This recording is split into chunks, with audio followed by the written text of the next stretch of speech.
It's rain-wet streets, it's nights like this with fog rolling in, cars, faceless people going by doing the things that they're doing. There's something kind of hypnotic about it. That's when I get inspired to carry what these streets are like, what the city is like, the mysteries, the stories, the thousands and thousands of people that you pass that are going by as shadows in this wet, cold, dangerous environment.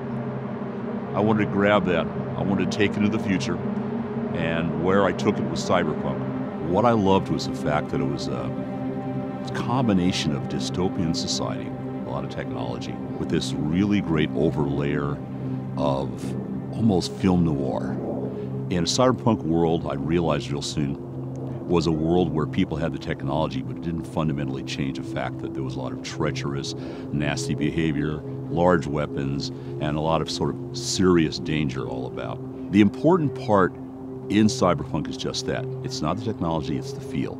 It's getting that dark, gritty, rain-wet street feeling, but at the same time getting that rock and roll, lost, and desperate and dangerous quality. Cyberpunk is about that interface between people and technology, but not in that transhumanist way where it's all about the technology changing or improving them. It's about how people use things.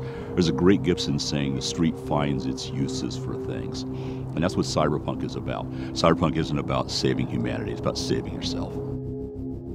We've approached doing it as a video game numerous times before. We have fought to find somebody who was enough of a fan of the world and the game to not want to go change it around or to stick a label of Cyberpunk on it and then do something totally different. And so when CDPR approached us, what we realized really rapidly was these guys are fans. These guys know the material. They're quoting things back to me I've forgotten. So they got it.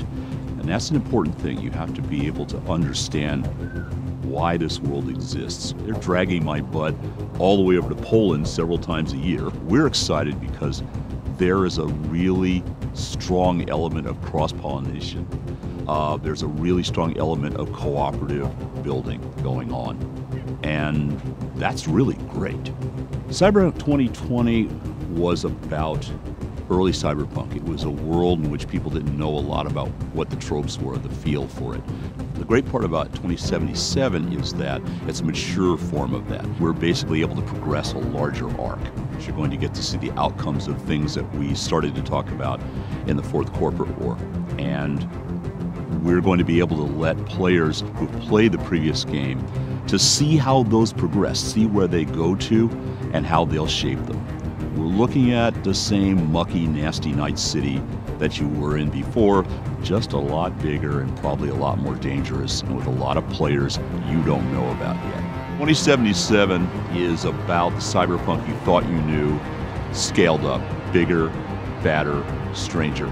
It's the visual component that the frozen pictures we would put in the books can't give you. It's the sound, it's the feel, it's the movement. 77 is going to be about being there. We've gone through a long, long journey, all of us. Those of you who have been fans have waited for us to get the right game together at the right time, the right team. And we were going to wait long enough to make sure it happened the right way. Cyberpunk 2077 is going to be the right way.